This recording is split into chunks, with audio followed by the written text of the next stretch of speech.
Bueno, un rey está por venir. Tengo algo de morado hoy, porque el morado es un color serio, porque algo serio está por ocurrir. El rey que vino hace tanto tiempo sigue llegando a nosotros, y eso sigue siendo un misterio. Cada diciembre recordamos esta historia, porque nunca se agota esta historia, y es necesario recordar. No sé si ustedes recuerdan quién fue Arnoldo Ricardo.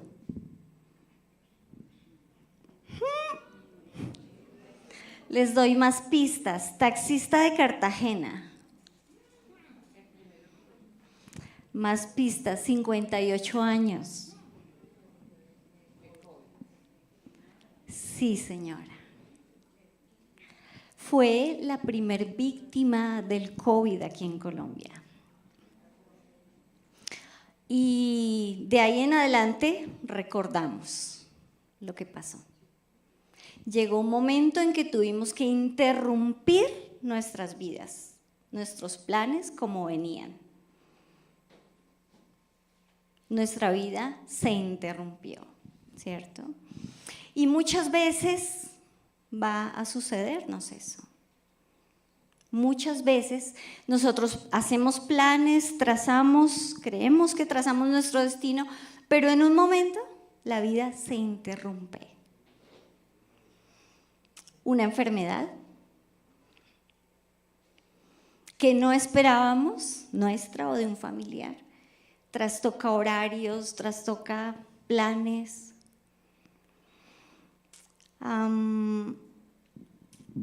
Una partida de un ser querido.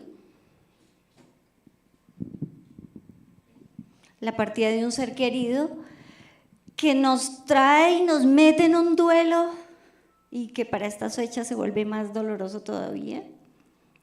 Y entramos hasta nuestro cuerpo, entra como en otro estado, ¿no? Y quedamos como un poquito desvirolados, no tenemos fuerza, etcétera, etcétera, etcétera. Un empleo que perdemos o salimos a pensión, ¿cierto? ¿Qué voy a hacer ahora? ¿Qué va a hacer de mi vida ahora? Los planes que tenía se interrumpieron. ¿Qué tal un divorcio?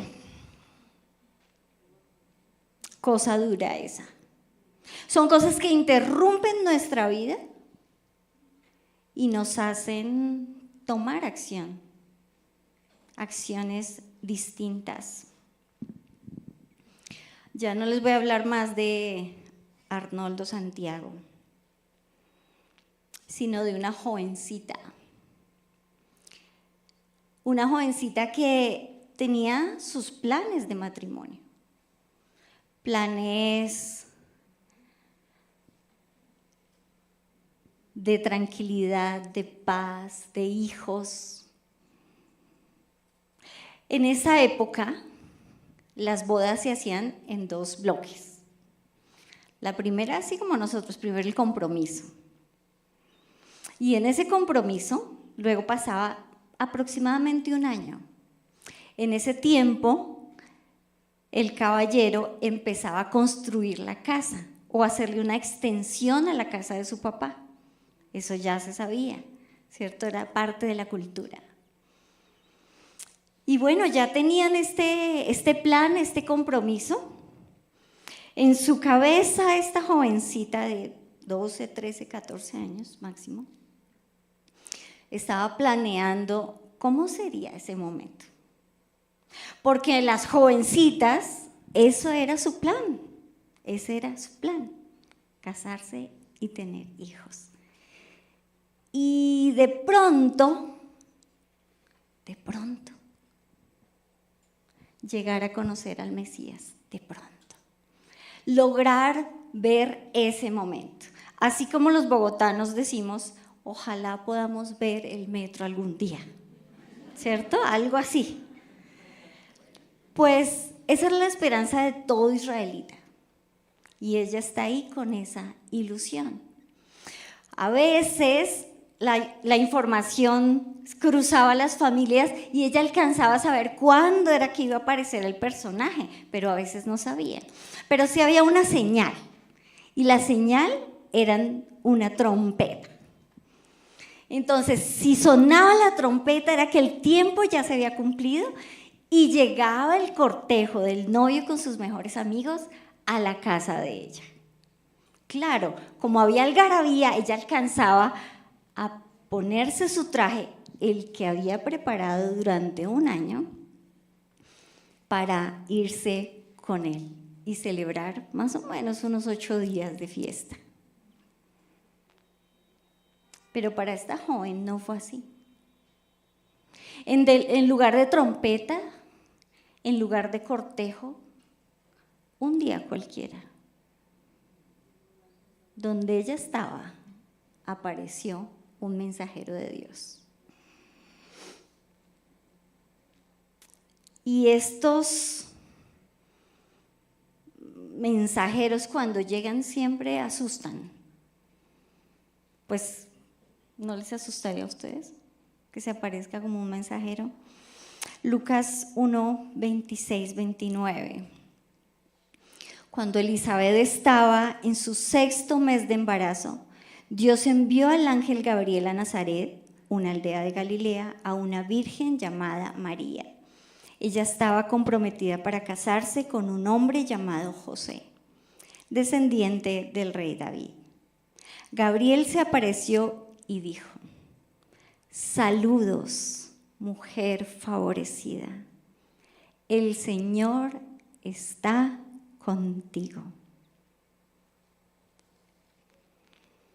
Lo que eso produce en María es confusión y una perturbación. La palabra dice que la atravesó, o sea, era como una cosa seria. Como, ¿qué es esto? ¿Qué es esto? ¿No?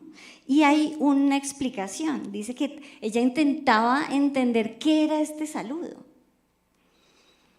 Este saludo pues era común, pero de esta manera, saludos, salve, muy favorecida, solo era para altos dignatarios. O sea, honorabilísimo, bla, bla, bla, bla, bla, ¿no? Como cuando estamos en esos grados, ahora que estamos en grados, el honorable rector, no sé qué, más o menos sonaría así este saludo. Entonces ahí es cuando ella dice, ¿qué? ¿A quién le están hablando? O sea, era una jovencita campesina, muy humilde, es decir, yo creo que ella no estaría en la colina. Estaría en otro estrato, ¿cierto? Esta era una chica muy humilde, y no estoy hablando solamente de humilde de corazón. Entonces, estas palabras de confusión y perturbación son los que van a acompañar a María toda su vida. Toda su vida. Cuando llega este anuncio, que ustedes ya lo conocen, el anuncio de que ella va a ser la madre del Mesías, lo primero, imagino yo, que ella empieza a pensar es, ay, yo estoy comprometida. Y no ha llegado el novio, o sea, no ha llegado el tiempo, todavía el año no se ha cumplido. ¿Cómo vamos a hacer? ¿Cierto? Que es lo que ella pregunta luego. O sea, esto todavía no se ha dado, él no ha llegado todavía. Esa es como su confusión ahí. Cuando el ángel le dice, finalmente ella dice como, ahora estoy en tremendo lío, porque él tenía derecho a denunciarla, ¿cierto? Ustedes saben. Él tenía derecho a denunciarla. Y si la denunciaba, era llevada al sacerdote, y dependiendo del sacerdote, si estaba de buenas pulgas, depende de la línea que fuera, ella podría ser apedreada por haber deshonrado ese compromiso. Entonces, esta noticia realmente la va a desacomodar. Y claro, todos ustedes ya conocen la historia y van a decirme, sí, pero no nos ponga tanto drama porque la historia termina bien, ¿cierto? Ella se empodera y responde lo que todos sabemos que responde. Pero lo que quiero reflexionar con ustedes es justamente ese desacomodo de María que va a ser el mismo nuestro. Ya les voy a contar por qué es el mismo nuestro. Pero como les decía, este es un trabajo que ella va a ir haciendo toda la vida, su confusión y su perturbación. Hay otro episodio. Nace el niño y entonces las expectativas ya no son sobre su matrimonio y su esposo y demás, sino sobre su maternidad. Ahí empiezan unas expectativas distintas. Claro, ¿a quién no le hubiera gustado ser la mamá del Mesías? Por favor, del Salvador. Yo no sé, yo me pongo a pensar que como la mamá de Falcao, una cosa así. O sea, no estoy comparando, pero es alguien muy importante que podemos admirar y decir, uy, esa mamá, ¿cierto? ¿Quién fuera la mamá de este personaje? En Lucas 2, 21 al 24, que no lo tenemos en la presentación, pero dice que a los 8 días, eso es una tradición para ellos, circuncidan al niño y luego 31 días después ellos tenían que ir a presentarlo al templo. Esta es una celebración importante para ellos y así lo hicieron. Cuando se cumplieron los días en que ellos debían hacer la purificación para María y la redención para el niño, lo hicieron así, porque ante la ley del Señor está escrito: todo primer hijo varón será consagrado al Señor. Fueron pues a ofrecer sacrificio, lo que manda la ley del Señor, y un par de tórtolas y 2 pichones de paloma. Por la historia se sabe que eran muy pobres al hacer este sacrificio, ¿cierto? Pero hasta ahí todo normal, todo normal. Entonces ellos tienen que elegir un sacerdote, ¿sí?, de la línea de Aarón para hacer este intercambio. Es recuerdo de Egipto. ¿Recuerdan cuando los primogénitos murieron? Los primogénitos de Egipto. ¿Y cómo se salvaban los niños israelitas, los primogénitos? ¿Cierto? Tenían que poner en las puerticas, en la parte de arriba de las casitas, la sangre de un cordero, y así el ángel del Señor sabía que ahí había alguien de su pueblo. Y ese niño era salvado, ¿cierto? No moría. Pero más adelante, cuando el pueblo sale al desierto, ¿se acuerdan el evento del becerro? Ok, entonces, como ellos habían sido salvados los primogénitos, ahora los primogénitos iban a ser los sacerdotes. Pero como este pueblo en ese evento del becerro se contaminó, entonces el Señor cambió los planes y dijo: ahora vamos a escoger solo a la tribu de Leví, que fueron los que no se contaminaron adorando un becerro, ¿cierto?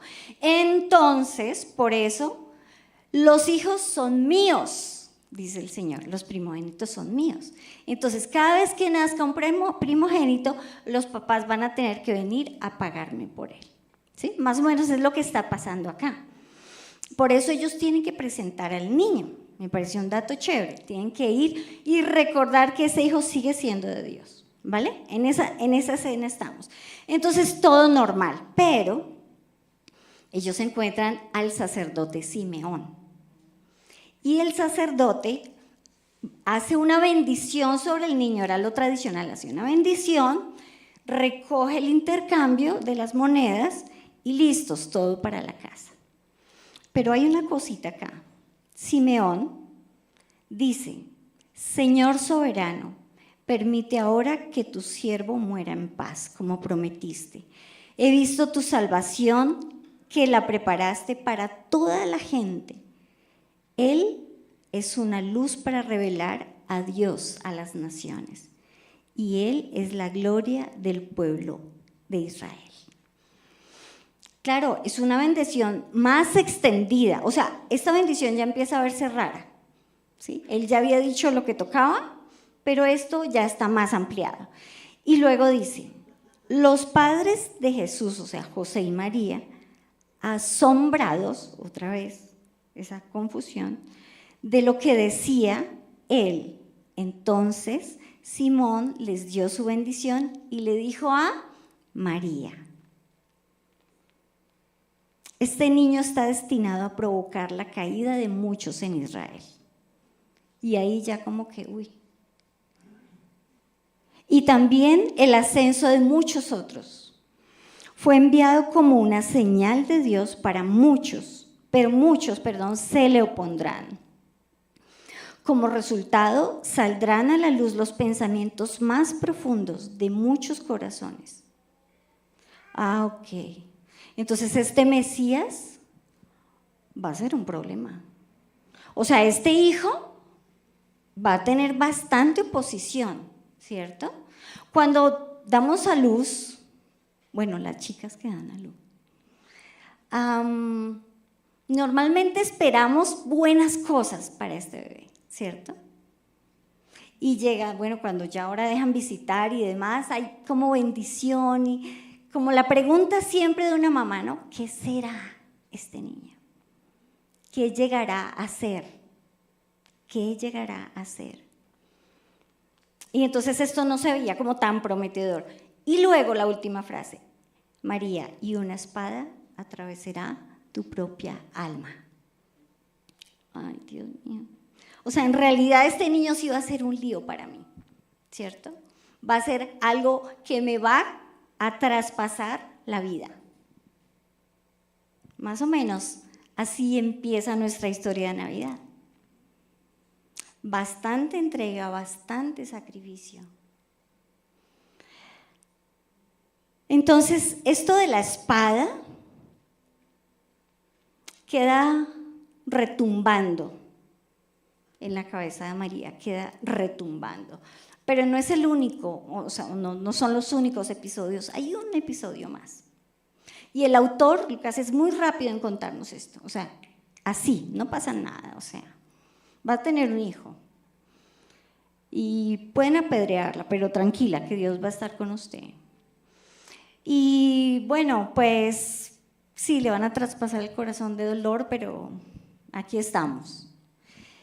Hay un tercer episodio, y ustedes también lo conocen, cuando pasan los años, 12 años tiene Jesús, van a la Pascua, a celebrar en Jerusalén la Pascua, y el muchacho se pierde. 3 días.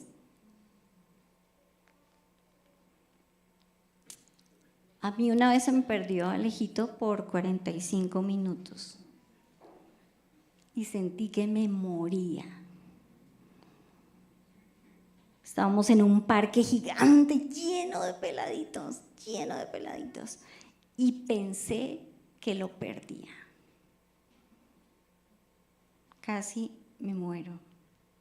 Es más, de ese día mi esposo quedó con trauma porque estábamos echando cometa y nunca más en mi casa se volvió a elevar cometa, jamás. Y vimos una cometa, la cometa, quedamos traumados con eso. Pero Jesús se perdió 3 días. 3 días en que yo pienso que María no comió, no durmió y desesperada buscaba por todas las calles de Jerusalén, donde fueron a comprar en el mercado, donde estuvieron aquí, donde estuvieron allá. Confusión y perturbación en su corazón una vez más. Estaba ahí hasta que finalmente, ustedes conocen también la escena, lo encuentran en el templo y viene la respuesta de Jesús, ¿no? Ella le dice: hijo mío, ¿por qué nos has hecho esto? Tu padre y yo te hemos estado buscando llenos de angustia. ¿Saben de dónde viene la palabra angustia? De angosto. Es decir, que el corazón no puede ni respirar. Así estaba el corazón de ellos dos. Y Jesús contesta: ¿por qué me buscan? ¿No sabían que tengo que estar en la casa de mi padre? Y dice el verso siguiente: pero ellos no entendieron lo que decía. ¿No entendieron que habló en chino mandarín? No, las palabras las entendieron,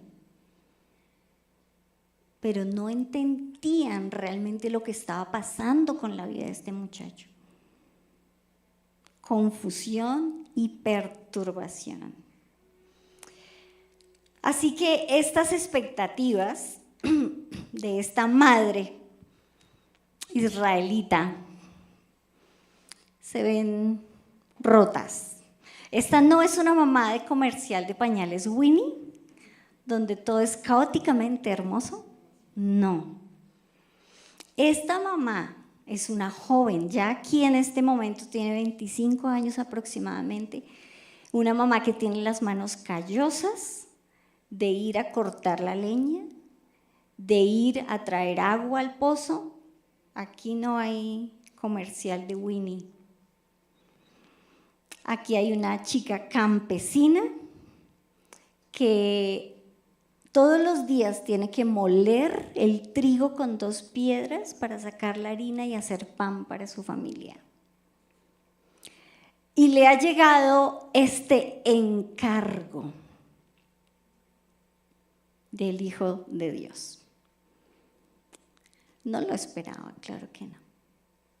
Su vida fue interrumpida. Y yo creo que a la luz de esto también me preguntaba cómo reaccionan ustedes o cómo reacciono yo, porque sabemos la reacción de María, ¿cierto? Pero vamos a tratar de ir más allá.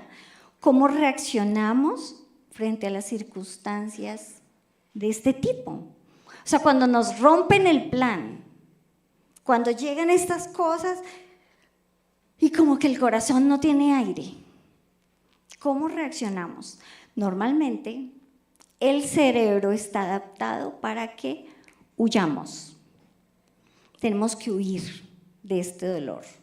Espada, olvídese, yo huyo de esto. Y tenemos muchas maneras de huir, y ustedes y yo las conocemos. Tenemos maneras de huir. ¿Recuerdan cuando hubo cambio de gobierno? La gente huyó, mucha gente huyó, y tenían planes de huir del país. Me voy del lugar, ¿cierto? Huyo. Hay otras maneras de huir. Nos metemos en nosotros mismos y nos desconectamos del mundo. Y ustedes saben, ¿no? ¿Cómo lo hacemos? Nuestro dedo sube y baja todo el tiempo. Porque no podemos soportar el dolor. Nos ponemos ansiosos, buscamos trabajos o hacemos trabajos que duran horas y horas y horas, que no nos permitan ver esa situación. Huimos. O todas las compulsiones que tenemos. Ustedes y yo las conocemos. La cosa es que la huida no nos ayuda a realmente encarar la situación. Es lo que nuestro cerebro nos está diciendo, o sea, váyase porque hay peligro, ¿cierto? Pero esa no es la mejor salida. Acompañando mujeres, y es una preocupación en la sociedad que hay muchos hombres zombie. ¿Qué quiero decir con esto? Que no están presentes con sus emociones, lo que sienten, huyen. No están presentes. Y una y otra vez la queja es, pero es que yo le digo y es como, ay, ustedes saben. Somos zombies. Pero yo le he explicado, le he dicho con amor, se lo he dicho con desayuno, se lo he dicho con todas las estrategias que yo me sé. Zombie. No conecta con sus emociones. Es una manera de huir. Nos metemos y huimos. Y el celular sí que nos ayuda con eso. Es una desgracia. Sin embargo, creo que la manera de enfrentar esto justamente es enfrentarlo. Y vamos a mirar un poquito unos detalles más adelante de María. Brené Brown tiene una frase que me encanta. A ella Juan la ha citado varias veces también. Para vivir una vida plena, ¿quién no quiere una vida plena? Para vivir una vida plena, debe ser capaz de estar presente en la incertidumbre, la vulnerabilidad y la oscuridad. Así que es estar presente. Y a pesar de todas estas imprevisiones que hemos visto de María, ella no huye, sino está presente. Entonces vamos a mirar dos cosas, o cuatro más bien, que es lo que me encanta de este texto. Y son 4 movimientos, 2 de parte de Dios y 2 de parte de María, para solucionar este asunto. ¿Cómo manejamos lo que no se puede manejar, lo que no sabemos cómo manejar? ¿Cómo lo manejamos? Y me encanta que sea así, 2 movimientos de Dios y 2 movimientos de María. ¿Por qué? Porque eso me llama a un encuentro. Me llama a un encuentro con Él. Normalmente en nuestra vida cristiana tenemos 2 polos. Bueno, y no en la vida cristiana, en toda la vida. Y es que o yo soy la empoderada y la dueña de mi vida, labro mi destino y todo lo tengo en mis manos porque soy súper poderosa, o soy la víctima de todo.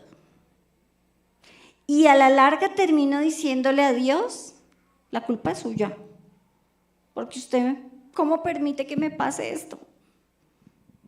O sea, ¿cómo me va a venir aquí con cuentos de ángeles? ¿No hay que me pueden matar? Yo tengo mi plan, ¿cierto? O me victimizo. No, es que. Entonces tenemos estos 2 extremos. O cero Dios, o le echo la culpa a Dios y soy yo la víctima. Pero la respuesta que ha creado Dios y María, que les digo en este encuentro, es increíble. Y ustedes me van a decir, y todos lo podemos decir, eso ya lo hemos oído 1000 veces. Sí, lo hemos oído 1000 veces. Porque es que nosotros no enseñamos nada nuevo. Seguimos enseñando lo mismo, una y otra vez. Que Él es la luz, que Él es la salvación, una y otra vez. Porque es que esto es de toda la vida, así como María. Es un proceso de toda la vida. Entonces, el primer movimiento lo vemos con Lucas 1:28. Saludos, mujer muy favorecida, ya lo leímos. No tengas miedo, María, le dijo el ángel, porque has hallado el favor de Dios. Encontré una versión que se llama de Jubileo 2000 y todo este verso dice, gozo hayas, amada, no más. Gozo hayas, amada, para decir, saludos muy favorecida, no tengas miedo, María, porque has hallado el favor de Dios. Y volvemos a este saludo. O sea, imagínense ustedes, es una jovencita campesina, llega un ángel y le dice, muy favorecida, has hallado gracia delante de Dios. ¿Alguien a usted le ha dicho eso? No. ¿Qué piensen qué cosas bonitas le han dicho que ha hecho? Ay, como que bien me siento, como que no le salen alitas y Red Bull, ¿no? Me da alas, empiezo a volar. ¿Qué te han dicho a ti que te haga sentir bien? Este saludo para esta jovencita campesina tradicionalmente no coincide. Pero Dios estaba diciéndole exactamente acerca de su identidad, quién es ella. Muy favorecida. Y esto no lo hemos escuchado a nosotros, que Jesús piensa de nosotros. ¿O Dios lo piensa de cada uno de nosotros? Es la misma realidad. Dios tiene un buen plan siempre para nosotros. Y siempre está pensando bien. Y siempre está hablando bien. Dios no se va a encontrar por allá con ángeles. Uy, si vieron a Julieta.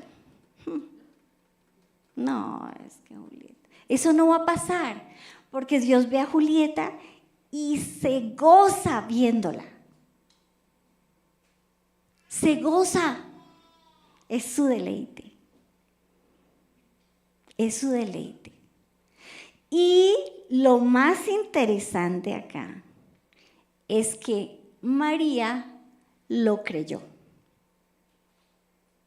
Entonces, yo puedo decir, Miriam, es que Miriam es lo máximo. O sea, usted con Miriam va a la fija. ¿Necesitan algo? Vayan con Miriam. ¿Cómo se empiezan a sentir? ¿Cómo se empieza a sentir ella? Aquí es decisión de Miriam si lo cree o no, ¿cierto? Miren, es que eso nos pasa a todos. Hacemos 50 cosas bien, pero nos dicen que hicimos una mal y nos quedamos en la mala. Y quedamos, ay, es que me faltó, es que no hice, es que porque yo siempre la misma historia, pero tengo que cambiar, no, voy a trabajar más, voy a ganar más, voy a cambiar. Todo el día ahí. Pero lo que está pasando aquí es que esta campesinita sí le está creyendo a Dios. ¿Saben cómo se los compruebo? Miremos el canto. Bueno, ustedes no lo tienen ahí, se los voy a leer. El canto que ella hace inmediatamente, en ese momentito. Dice, mi alma alaba la grandeza del Señor. Mi espíritu se alegra en Dios, mi Salvador. Porque Dios ha puesto sus ojos en mí, su humilde esclava. Y desde ahora siempre me llamarán dichosa. Ella misma se cambió el nombre. A mí ya no me digan María. A mí me van a decir dichosa. ¿Por qué? Porque Dios me dijo. Dios me dijo que yo era dichosa. Dios me tomó y me amó. Me escogió, me eligió y me amó. ¿No les parece eso increíble? En mi vida,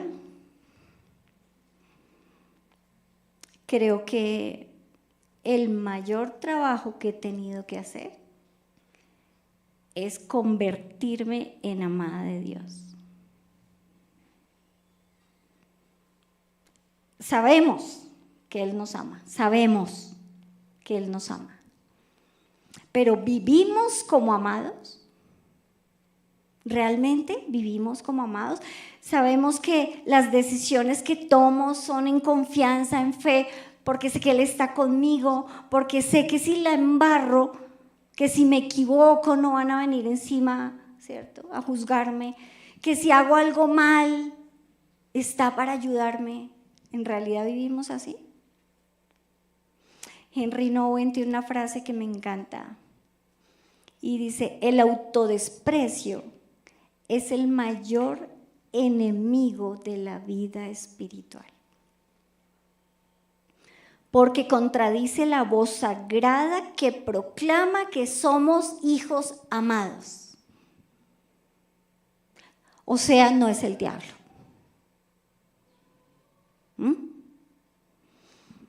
El autodesprecio es el mayor enemigo de la vida espiritual.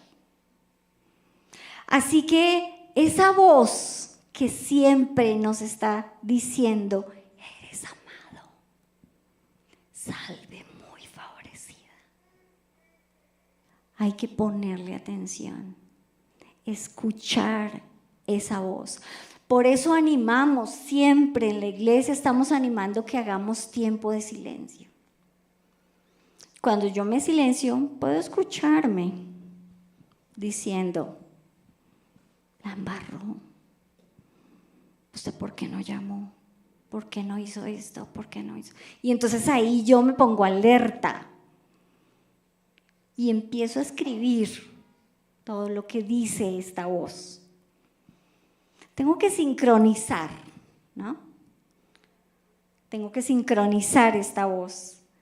¿Cuál es la que estoy escuchando? ¿Qué voz estoy escuchando? Esto tiene que salir perfecto para que crean que soy valiosa.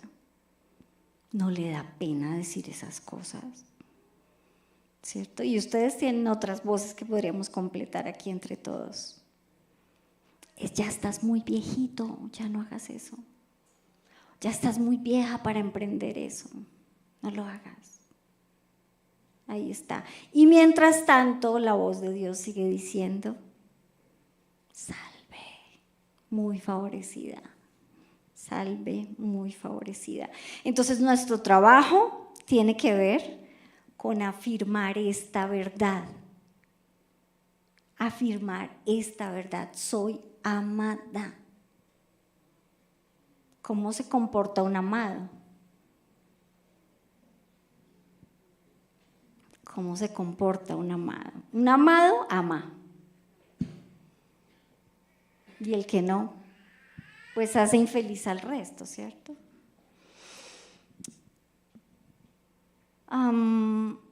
Hay otro texto, Lucas 1:28, que va a ser el otro movimiento, la otra afirmación de Dios. Dijimos que eran dos de Dios, dos de María. El primero de Dios nos está diciendo, somos amados, tú eres amado, tú eres amada. El segundo movimiento de Dios es, estoy contigo. No solamente eres amado, sino estoy contigo. Quiero decir, yo quiero estar contigo. La paso bien contigo, me encanta estar contigo. ¿En serio? O sea, ¿a Dios le gusta estar conmigo? Sí, le gusta estar contigo. Le encanta estar contigo, porque te ama. Le encanta. Otra cosa es que tú no te des cuenta que está ahí.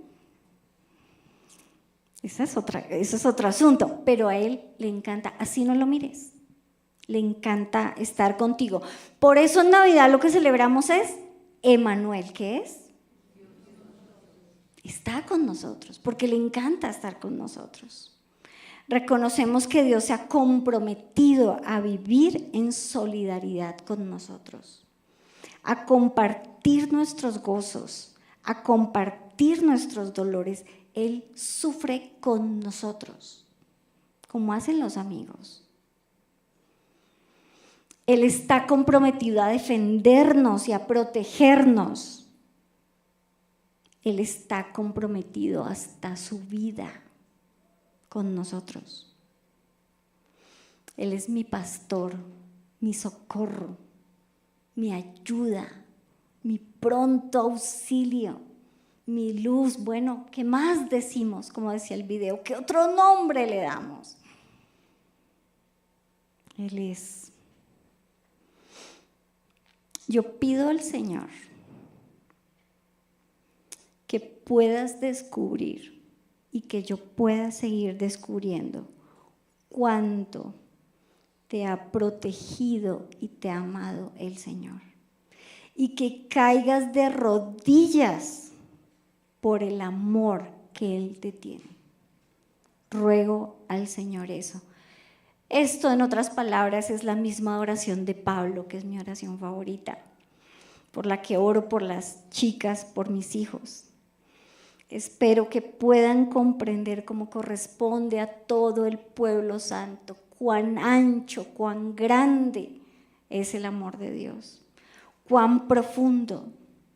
Y es mi deseo que experimenten el amor de Cristo aun cuando es demasiado grande para comprenderlo.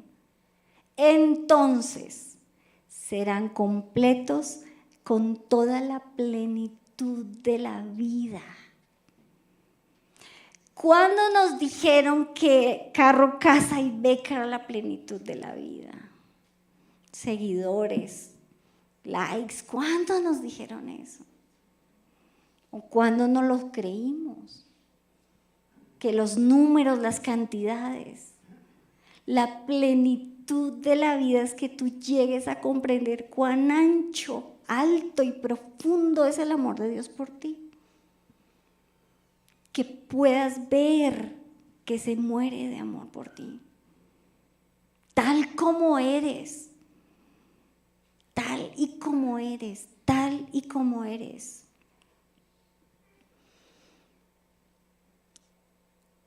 La cosa entonces se empieza a ver más como, ¿amo a Dios? Sí, pero tengo que dejar amarme por Dios. Tengo que dejar amarme. No sé eso qué signifique para ti.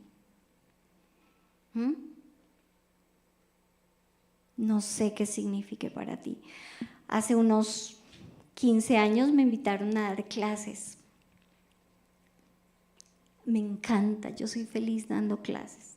Me parece un espacio maravilloso. Pero yo tenía un problema serio de autoestima, muy serio. Yo no creía que Dios me amaba. O sea, lo tenía aquí como información, pero no lo vivía. Y cada miércoles era dolorosísimo para mí pararme frente al espejo y decir, voy. Era dolorosísimo, ustedes no se imaginan cuánto. Claro, había preparado. Javi se burlaba de mí porque yo llenaba la mesa con libros, con dele, y pasaba tiempo y prepare. Porque creía que no era suficiente. Y tenía que cumplir, dar la talla, tener la imagen. Uno de esos miércoles me da un ataque de pánico frente al espejo. Temblaba, sudaba, una cosa horrible. Y recuerdo cómo mi Señor, en mi mente, en mi corazón, no sé cómo, pero clarito, me preguntó, ¿y tú a quién le crees lo que tú eres? ¿A quién le crees? ¿Qué estás creyendo de ti? Tú eres amada. No se imaginan lo que eso significó para mí. El amor de Dios sigue siendo el antídoto para tu vida, para el mundo. Y de eso se trata la Navidad. Todo el amor de Dios expresado en este bebé. De eso se trata, el amor de Dios. Porque Él vino a sanar, vino a liberar, vino a traer vida. De eso se trata. ¿Cómo respondo entonces al amor de Dios? Constantemente yo huía, o en mi mente huía, porque la responsabilidad no me dejaba, o la vergüenza de no llegar no me dejaba. Pero siempre estaba pensando, ay, voy a llamar y digo que me enfermé. Ay, voy a llamar y digo que me duele una muela. Voy a llamar y digo, ¿sí? Buscaba huir. ¿Por qué? Porque no me quería enfrentar al dolor de quien yo creía que era. Hasta que el Señor viene a salvarme. Así que esas son las dos cosas que Dios nos está dando. Nos está dando dos verdades. Con las verdades que Él está comprometido hasta la vida y hasta la muerte. Te ama y está contigo. El Señor Jesús diría, hasta el fin, ¿cierto? Hasta el fin, o sea, hasta las últimas, siempre estoy contigo.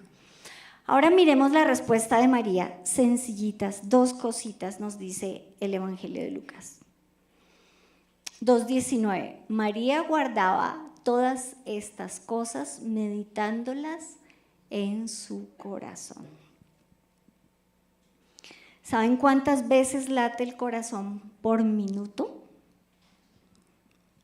70 veces. Al día, los matemáticos, 100.000 aproximadamente, si no hace ejercicio. 100.000 veces al día. Esto me hacía pensar en que si yo necesito guardar esta verdad de que soy amada y Dios está conmigo, ¿dónde la voy a guardar? En el corazón. Porque tiene que estar constantemente esa verdad latiendo en mi vida. Tiene que estar latiendo constantemente en mi vida. Esta palabra de meditando también puede ser leída como María guardaba todas estas cosas recordándolas, valorándolas, atesorándolas. Es decir, ella estaba enfocada en esto y en el plan de Jesús. Porque cada vez que le decían algo de Jesús, ella guardaba esas cosas en su corazón. Necesitaba recordar, Él es el Mesías, Él es el Mesías. Yo hago parte de este plan.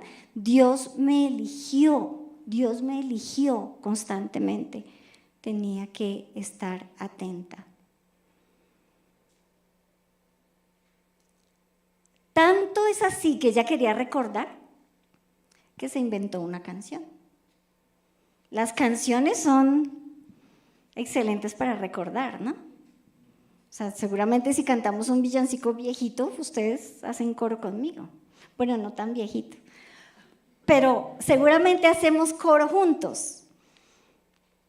Y ella se inventó este canto, el Magnificat, para estar recordando. Yo no sé tú qué tengas que hacer para recordar, pero de por Dios, recuerda que eres amada.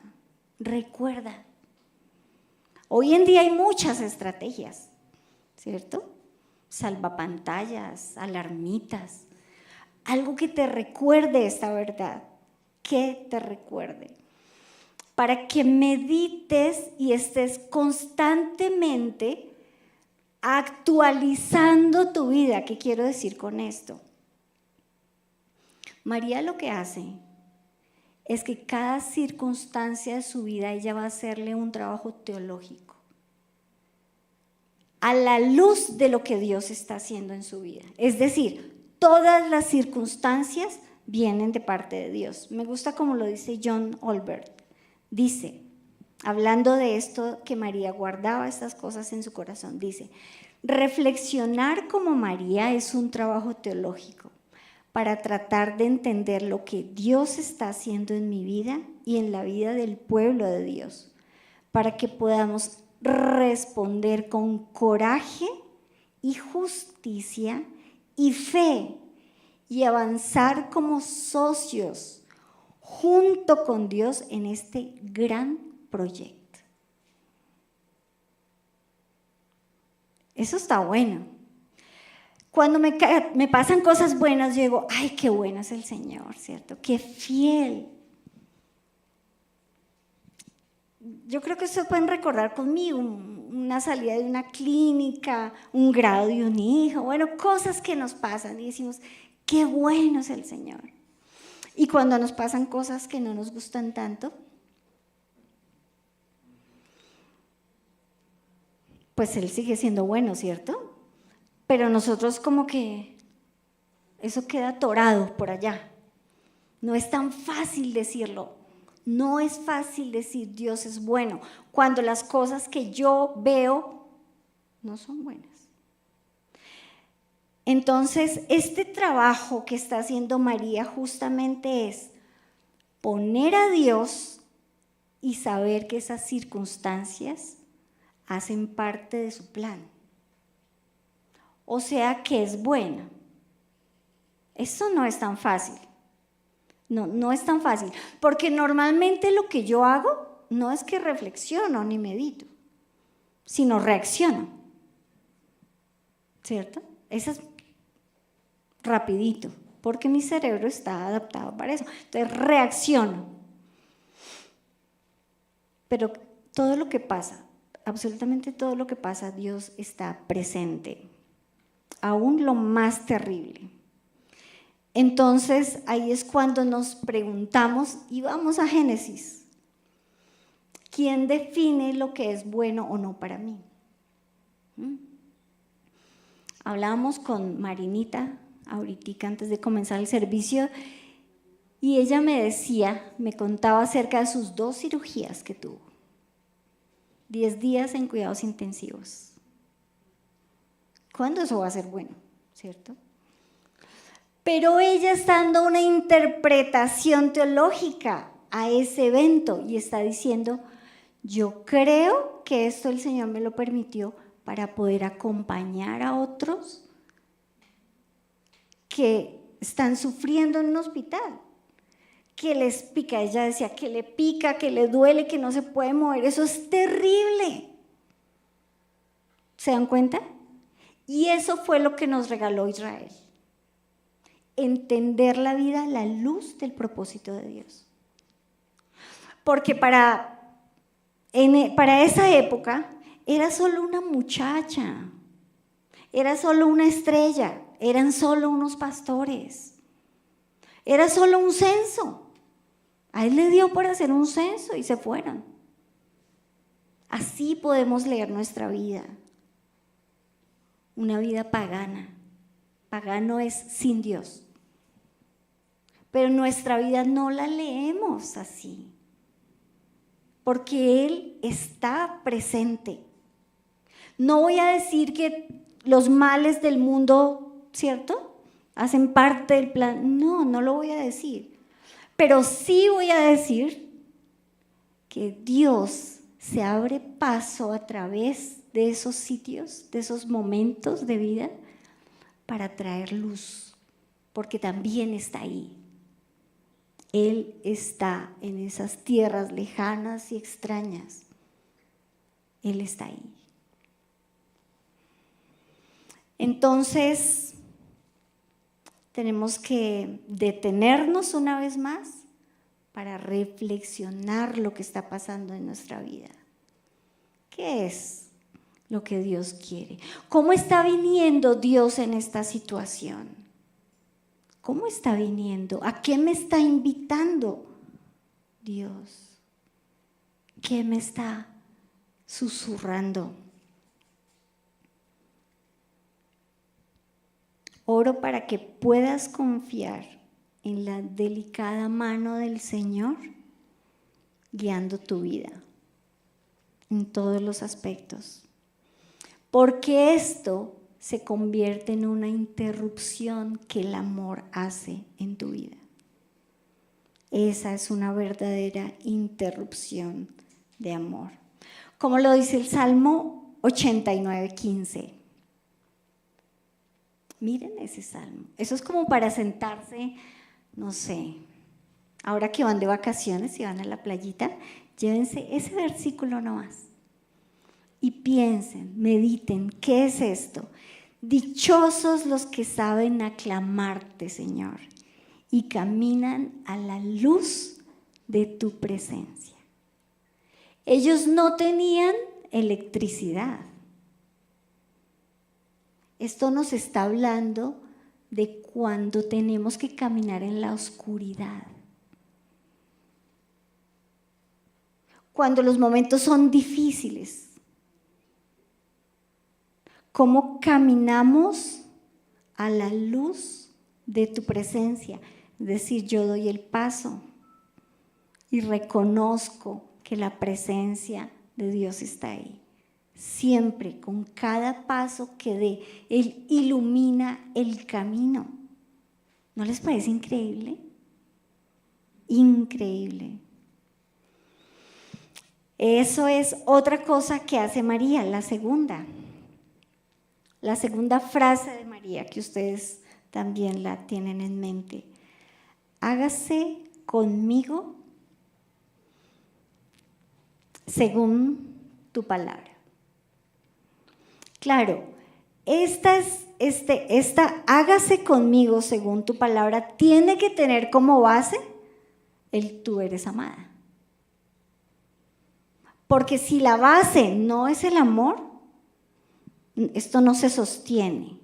No hay cómo sostener un Señor, haz tu voluntad, si antes no he tenido un encuentro amoroso con Él.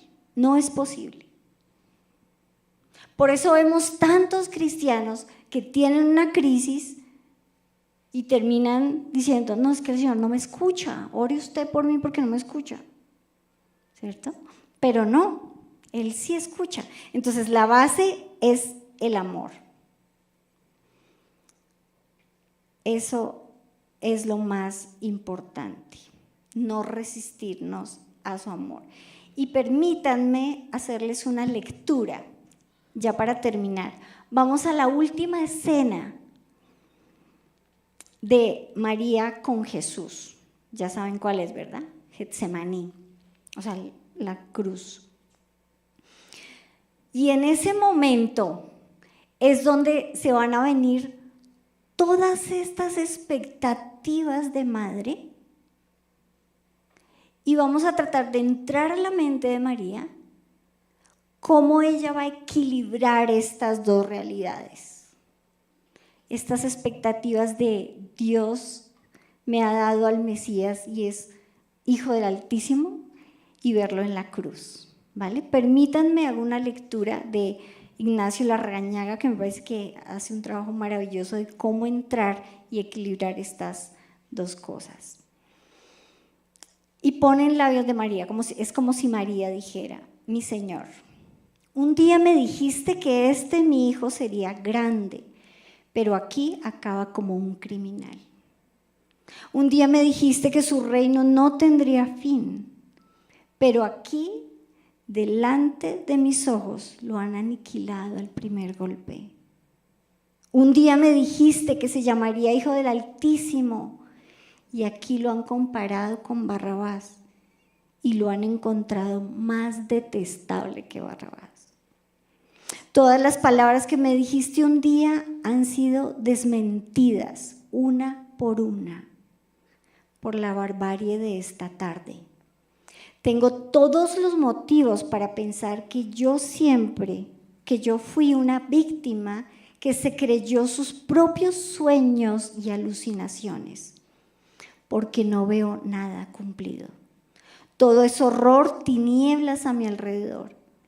Pero en medio de esta tiniebla, mi Señor, brilla para mí una estrella, y es el saber que para ti no existen imposibles, mi Señor. Tú pudiste haber evitado todo esto. Tú pudiste haberlo evitado.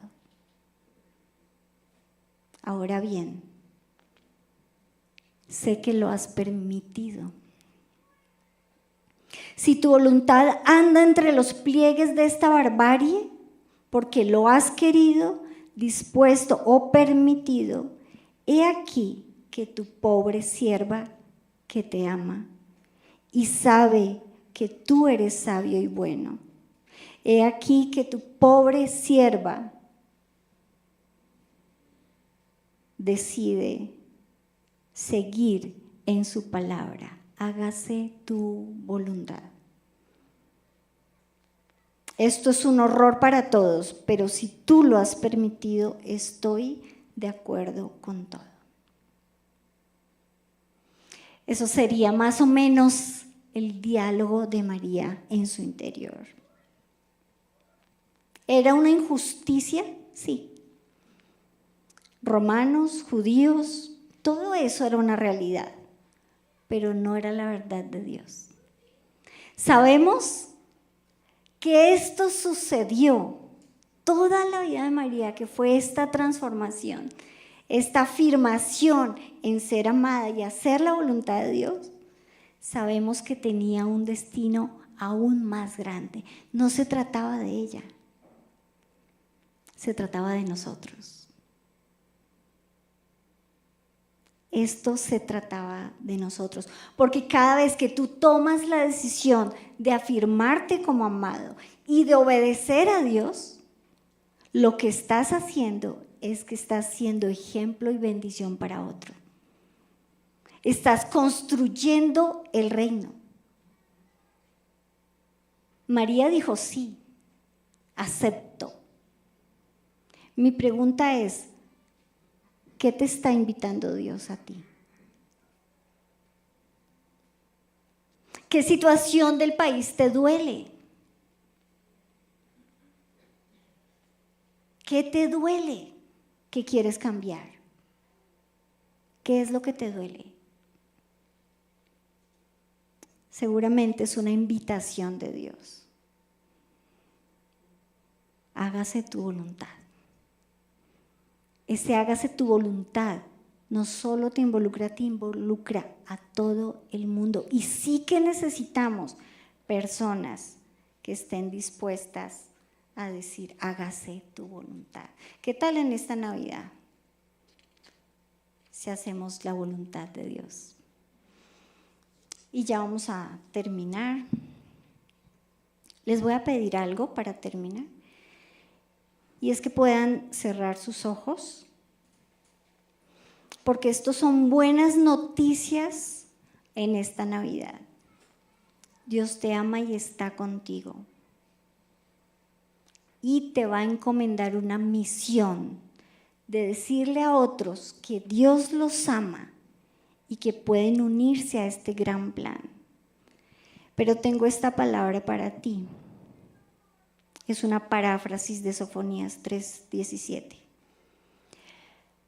El Señor está en medio de ti y Él es poderoso y te salvará.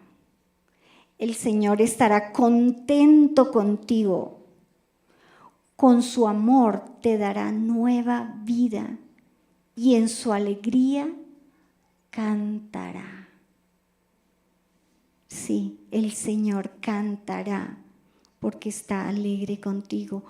Con su amor calmará todos tus temores, pues el Señor, tu Dios, vive en medio de ti.